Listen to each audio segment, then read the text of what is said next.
Autolite and its 96,000 dealers present Suspense.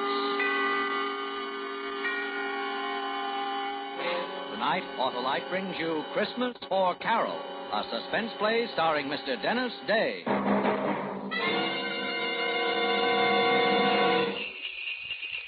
Hey, Hap. Well, hello, Santa. Why, it's Wilcox. Now, what are you doing in that costume, Harlow? Going to a Christmas party, Hap. Oh, what's in the sack? Why, a load of merry motoring. In this box, I've got smoother performance, you see? Ignition-engineered Autolite spark plugs. Sure, and when you replace worn-out spark plugs with these new Bantam beauties, your car will perform smoother than Santa skidding down a slippery chimney. And what's in this box, Harlow? Fast starts, Hap. Well, these are ignition-engineered Autolite spark plugs, too. You bet. And they're unmatched for quick starts because they're designed by the same Autolite engineers who designed the coil, distributor, and all the other important parts of the complete ignition system for many leading makes of our finest cars. That's why ignition-engineered Autolite spark plugs work as a team with your car's ignition system. And that's why they're world-famous for quality and dependability. And I suppose you're giving gas savings in the third box, eh, Harlow? You guessed it, Hap. So, friends, have your Autolite spark plug dealer replace worn-out spark plugs with ignition-engineered Autolite spark plugs. Choose either the standard or resistor type. And remember, you're always right with Autolite. And now, with Christmas for Carole and the performance of Dennis Day, Autolite hopes once again to keep you in suspense.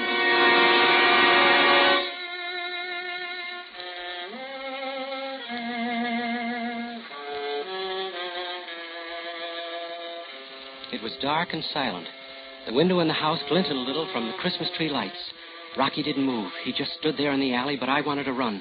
Fast, get away and put it behind me. Just a second. We got the money, Rocky. What are we hanging around for? Come on, let's get out of here. I said we wait for the old couple to get back. What for? Why take chances now? We got some money. How do we know it's all of it? Maybe they split it and put it in two places. We'll wait here and watch for them when they come in. They'll tip it. It was $8,000. That's what he withdrew. You asked for this, kid. Now do as you're told. We'll wait.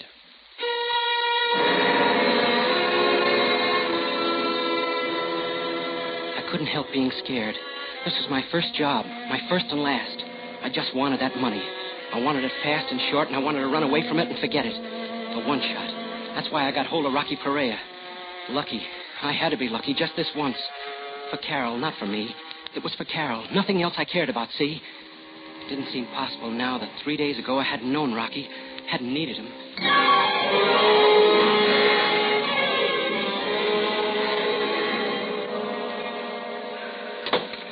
What is it, Doctor? How about the baby? Your wife must remain in bed. Serious? No, not serious, but she's got to stay flat on her back. A nurse. You should have a nurse with her all the time. Oh, but it's 2 months away, Doctor. It's just a question of keeping her relaxed and quiet, not letting her do any work around the house, lift things, or even walk. Okay, Doctor. And she'll be all right? There's one other thing. She was quite worried when I told her about the nurse. I got the feeling she's, afraid to have the baby. Afraid? Not for herself. I can't put my finger on it, but it's having a detrimental effect on her condition, and... I know what it is, Doctor. Money. Oh, I see. Well, it might not be easy finding a nurse. Only 4 days till Christmas. I'll get one, Doctor. Thanks. I'll call you this evening. Yeah. Thanks again, Doctor.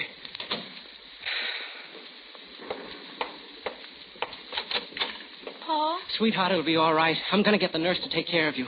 I'll be able to get up and around in a day or two. Not if you want that, son. The doc said everything will be all right if you take it easy, and you're going to take it easy. But a nurse... Look, I've got to get back to the bank. I'm only on my lunch hour, sweetheart. I'll make a few calls from there, and tonight we'll pick out the nurse. How much do they charge? What's the difference? How much, Paul?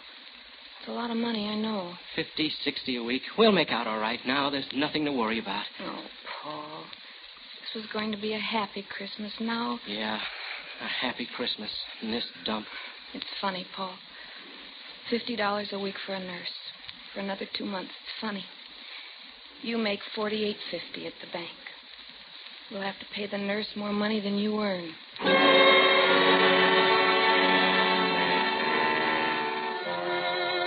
Yeah, more money than I earn. You know how it is being a bank teller? Feeling, seeing, handling money, taking in money, paying it out.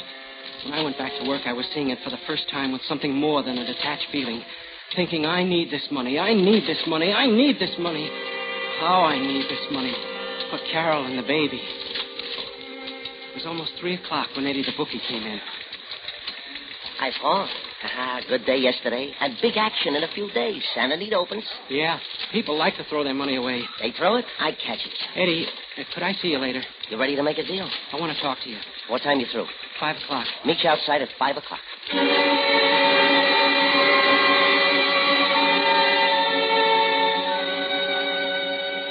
Eddie Garth, bookie. He quit school in the 7th grade. I held out and went through college. And all these years he's tried to get me to go in with him. To run his office, do the bookwork. He was waiting for me when I finished work. We went to a coffee shop and sat down. And all around us, the loudspeakers reminding me what a happy Christmas it was. How's Carole, Paul? Not so good, Eddie. That's what I want to talk to you about. No more loans, Paul. You need money? Come with me. Don't you ever give up. What's so good at the bank? $25 for a Christmas bonus? Look, Eddie. Come in with me now. With Santa Anita opening. I could work the outside, get new accounts. Eddie. And I'll give you 10% of those accounts, Paul. But I won't lend you the money. I'd be a sucker to lend it to you. I'll give it to you if you come in, but I won't lend you anymore. Okay, Eddie. Forget it. I'll get it some other way. I don't get it. What's wrong with my deal? Look, Eddie, how many times have you been rousted by the Vice Squad? Plenty. Well, and every time they book you and they fingerprint you and take your picture. So what? They never have anything on me. It's on your record, Eddie, as long as you live. Sure, I need money. Maybe I'm getting close to the time when I'm not too choosy about the way I get it. But it won't be your way. What? What are you talking about? If I ever break the law, it's going to be with the right guy and it's going to be the right job. Are you dreaming, Paul? You'll still be in that cage 10 years from now. I'd hit and run. One job with enough out of it to make it worthwhile. That's the way to be, Eddie. A one shot. There is no such thing, Paul. You do something like that, you're stuck in it. And you're worse off than if you came with me. Think about it, Paul.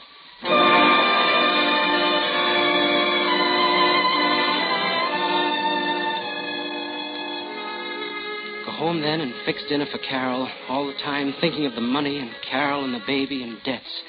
The worry eating at me and thinking about what I'd said to Eddie. Then the next morning, old man Forbes made a withdrawal. The first he'd ever made. Hiya, son. What? Oh, hello, Mr. Forbes. I'm going to miss you, son. Seems like we're good friends after all these years. Miss me? Take a look at the slip. That's a lot of money. 12 years hard work. That's what that money means. But you're taking it all out? Yeah, and I quit my job today. Quit your job? Ada and me, we've been waiting a long time for this Christmas. We're moving out of the city. Oh? And we've had our eye on a little farm. Now we can buy it. Even got the papers drawn up. Then you're leaving right away? About a week. But Ada don't know yet.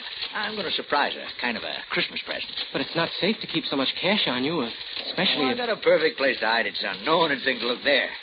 Besides, I figure I've worked too hard and too long to lose it now. Oh, no, son, it wouldn't happen. Wouldn't seem right somehow.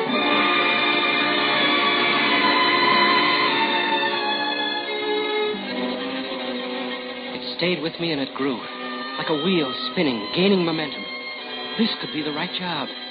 $8,000, enough for that single shot. It stayed with me. All the time growing.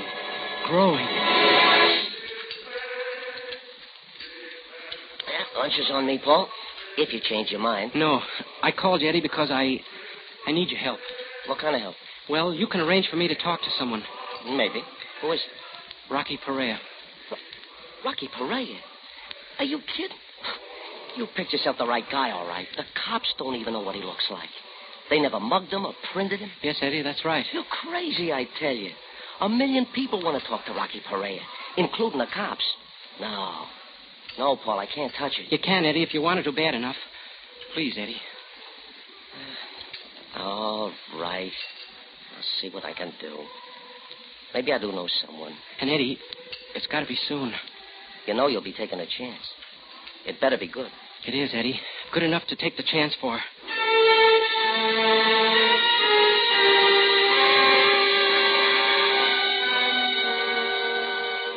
That was 2 days ago.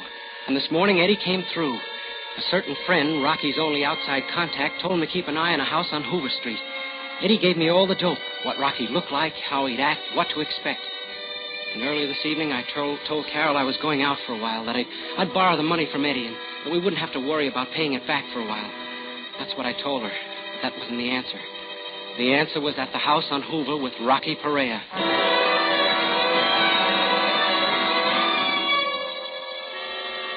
I waited there, hidden in the dark corner behind the incinerator. I kept thinking, making excuses. It wasn't up to me anymore. There wasn't any other choice. I needed money desperately. I needed help to get the money. I waited more than an hour, and then I heard footsteps come up the alley. He stopped before the open patch of light, just like Eddie told me. He was careful, very careful, making sure no one was staking him. I took a deep breath and hitched my weight forward. I was going to cut across the open for the back door. I remember thinking, now, do it for Carole, for the rotten, miserable Christmas. Do it now. Rocky! He froze for a split second, and almost faster than I could see, he ducked into a shadow and spun around. The street light didn't touch him. It glinted on something metallic in his hand, and even from where I was standing, I could see he had a gun pointed at me.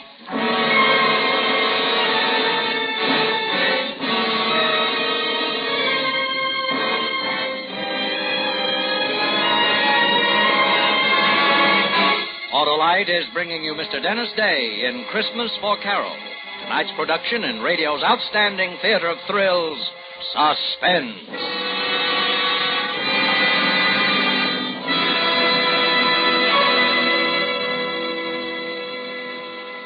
Say, Hap, are you going to the in-laws for Christmas? Yes, Harlow. That's rough. No, they're okay. Oh, I mean rough trip, unless you've replaced worn-out spark plugs with ignition-engineered Autolite spark plugs. They give your car sensationally smooth performance. I've heard of them, Harlow. Well, then you must know that they're designed by the same Autolite engineers who design complete ignition systems, used as original factory equipment on many leading makes of our finest cars. That's why ignition-engineered Autolite spark plugs work perfectly with your car's complete ignition system. The folks really treat us right. You mean the Autolite spark plug dealers, eh, Hap? Well, they'll replace worn-out spark plugs with ignition-engineered Autolite spark plugs for smoother performance, quick starts, gas savings. After we visit them, we always find... Find what, Hap? That you're always right with Autolite, Harlow. And now, Autolite brings back to our Hollywood soundstage Mr. Dennis Day in Elliott Lewis's production of Christmas for Carole, a tale well calculated to keep you in suspense.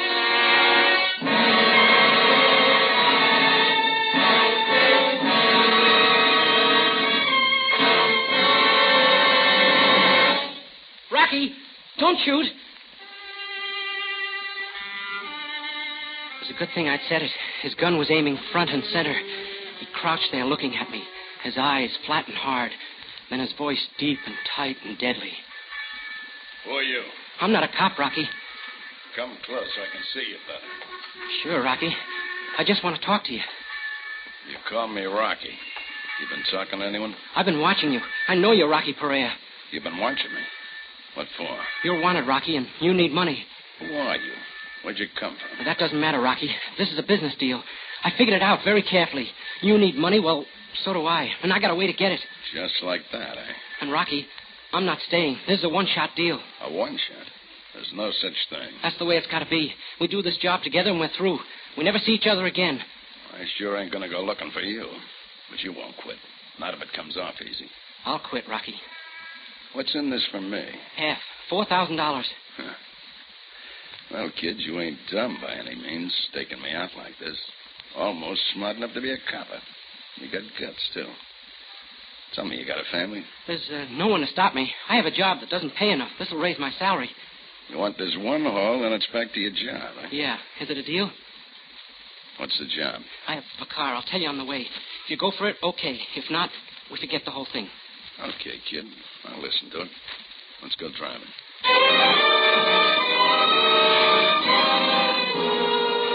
I told him what I'd planned and why I needed him, and he agreed to come with me. We drove to the Forbes' house. It was a small and old house, just big enough for the two of them. I drove down to the corner and parked, and we started back. Lucky there's no one on the street. Let's go up the alley. Yeah, Rocky. There's the back door. Look, no lights. They're not home. makes it a cinch. Okay, go on, take it. It's your baby. Rocky, I'll have to break a window. Yeah. You want me to hold your hand? I'll wrap my jacket around my fist. That'll keep the noise down. Why don't you write me a book? Okay, I'm going.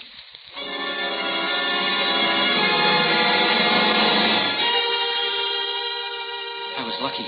The side of the house was hidden from the street by a big tree. There was light to see with from the Christmas tree in the living room. I wrapped the jacket around my knuckles, and with a short, sharp jab, broke through the window. It sounded like a cannon. The street being so quiet before, I was scared it would rouse the whole neighborhood. But like I said, I was lucky. I scrambled up the sill and dropped into the living room. I was pretty clumsy. I pulled out drawers, looked behind pictures, under cushions. I went in the kitchen and poked around the cabinets. I looked in the cookie jar, and I found a rolled-up wad of bills.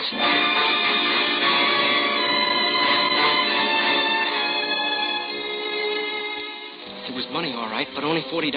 The old lady's secret treasure. I put it back and went into the living room again. Looking around, nervous, I stumbled on the Christmas tree and knocked it over. And then I remembered what the old man had said. A Christmas present for his wife. And I knew it was somewhere on that tree. There were Christmas stockings and favors and little red boots in and around the tinsel and the lighted bulbs. And I found the $8,000 hidden deep in one of the stockings. Got it, Rocky. Let me see it. It's there, Rocky. It's all there. Yeah, $8,000. I guess I'll hold it. Come on, let's go. Take it easy. We're going to stick around for a while. Stick around? What for? Well, we got some money. How do we know it's all of it? Maybe they split it and put it in two places. We'll wait here and watch when they come in. They'll tip it. It was $8,000. That's what he withdrew. You asked for this, kid. Now do as you're told. We wait. I couldn't help being scared. My first job. My first and last. A one-shot. I wanted to get away fast, run, and put it behind me. But Rocky just stood there, like he didn't have a worry in the world. Listen, kid. They're ringing for us. They're wishing us a Merry Christmas. Wait. There they are. They're unlocking the door. You know, Harvey, the Christmas services were so beautiful. Sure were.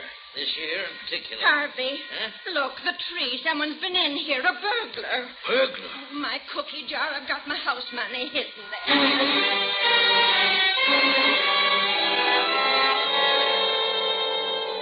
The old lady ran to the kitchen, but Forbes knew where to look, and he knew it was gone.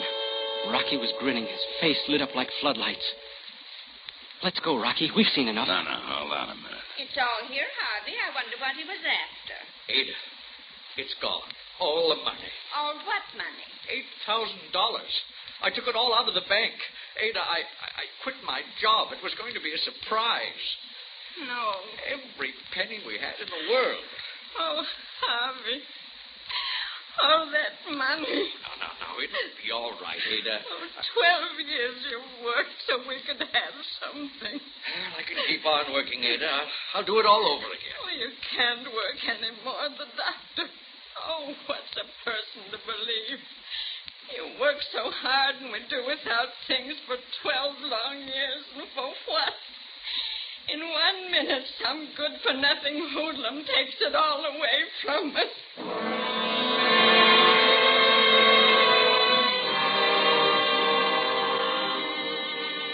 I looked at Rocky standing there next to me, his face split by that grin. It was funny to him, something to laugh about, to gloat over. That's why he'd stayed. Suddenly I knew I couldn't go through with it. Me, the guy who needed the money so bad, the guy with the bright one-shot idea. Quite a show, eh, kid? Come on, let's go. He moved off a few steps, but I just stood there, knowing what I was going to do. Come on, I said, let's go. Knowing what I was going to do. No, Rocky, we're not going. Huh? I said we're not going, and neither is the money. What's that? Don't, Rocky. I've got a gun, too.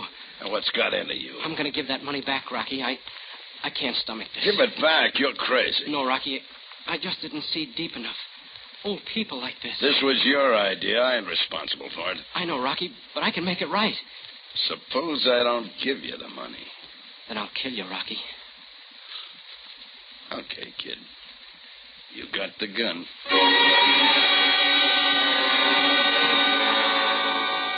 He gave me the money, all the hate showing in his eyes. I turned, started for the house. I gave him my back for a target, but he didn't use it. I knocked on the door. Yes, who? Paul, from the bank. I just had a fight with a guy, Mr. Forbes. Saw him jump from your window. I chased after him. Our window? You saw him? Yes, ma'am. I was walking past. I kind of figured he'd just finished robbing you. But did you catch him? Oh, I couldn't hold on to him. He broke away, but not before I got this. Why, Harvey, the money. Yes. Paul, bless you. Oh, forget it. I'm only sorry I couldn't hold him. You say you fought with this burglar? Yes, he broke away before... We want to thank you, Paul. Forget it. I'll be going now. Oh, wait, Paul. We want to give you a reward. Oh, no.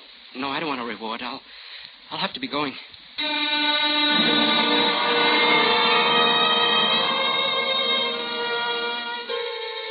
stopped there on the porch for a minute, afraid to go back to Rocky. Suddenly, terribly afraid of what he'd do to me. The old couple was still talking, loud, like old people do. Yes, it all happened so fast.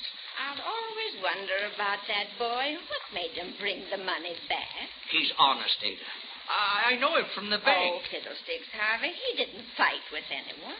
What do you mean, Ada? Well, his clothes, by the whole story he told us, your young friend took the money in the first place. Ada, I believe you're right. Of course I'm right.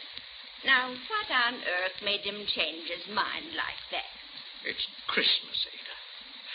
Merry Christmas.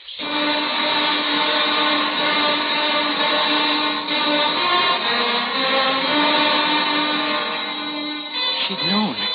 The old lady had known all along. And it didn't make any difference. She'd even offered to give me a reward. Suddenly I felt something strange, like being clean inside. Like being able to see something that wasn't there before. And the tightness, the fear eased a little. Now, let's go, kid. The car. Rocky. You did what you wanted. You just forgot that half of that money was mine. Now move.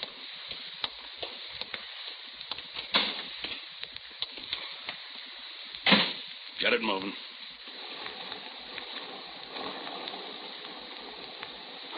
What was it you said? You need me, Rocky. You're hot. Rocky, I made a mistake. I want to team up with you, Rocky. You need money. I got away. I was wrong. Maybe the next job you won't get soft in the head. There's not going to be a next one, Rocky. I'm through. Through? You think I spent Christmas Eve with you because I like you? I'm out $4,000. I'm kid. sorry, Rocky, but there's not going to be a next time. You think so, huh? Stop the car. All right.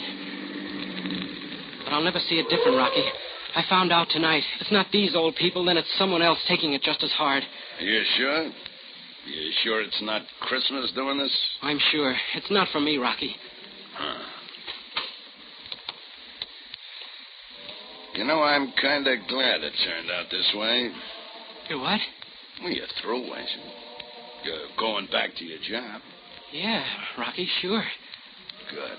And I figured it right. What? I didn't think you'd go through with it. Say, wait a minute. Yeah?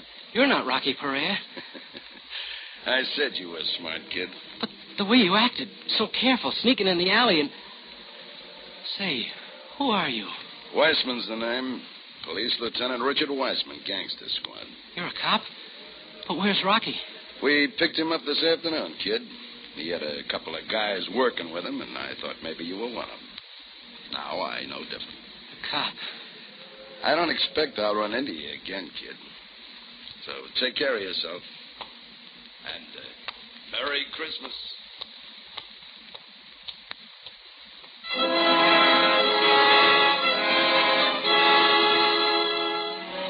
Lucky.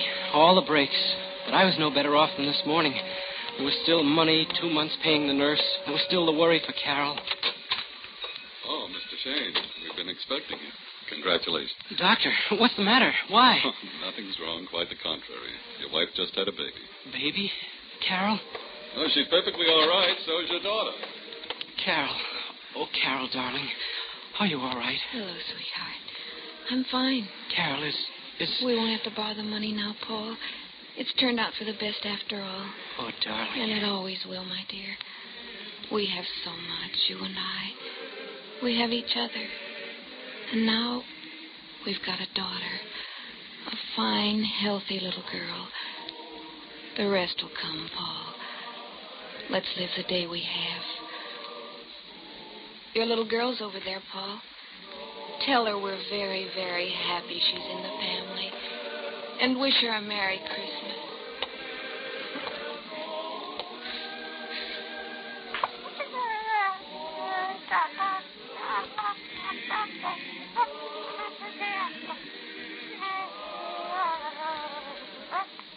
The first Noel, the angel did say, was to certain poor shepherds in fields as they lay, in fields where they lay keeping their sheep on a cold winter's night that was so deep.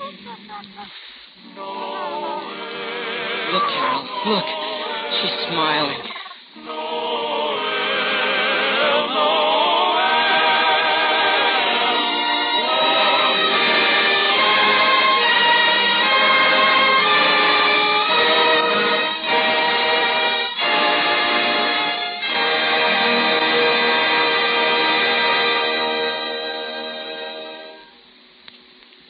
Suspense, presented by Autolite.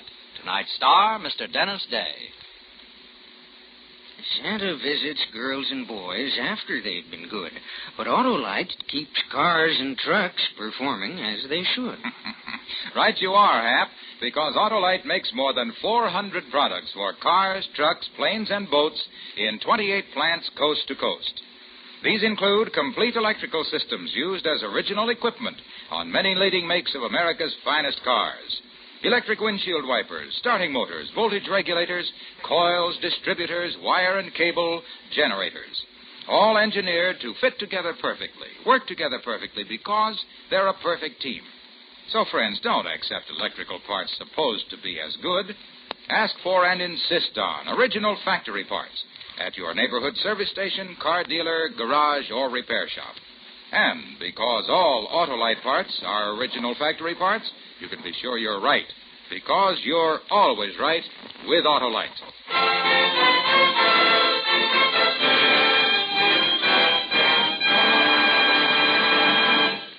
Next week on Suspense, Mr. Cornell Wilde, a star of A Ring for Maria. And in weeks to come, you will hear such famous stars as Mickey Rooney, Ginger Rogers, Eve Arden, and Ezio Pinza, all appearing in tales well calculated to keep you in suspense.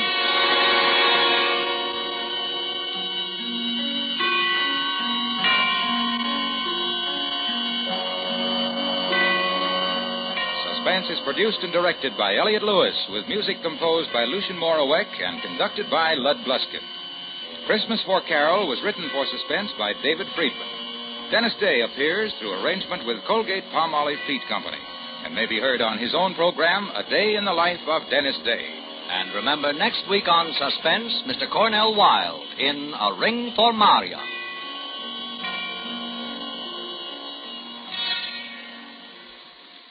This is Harlow Wilcox again.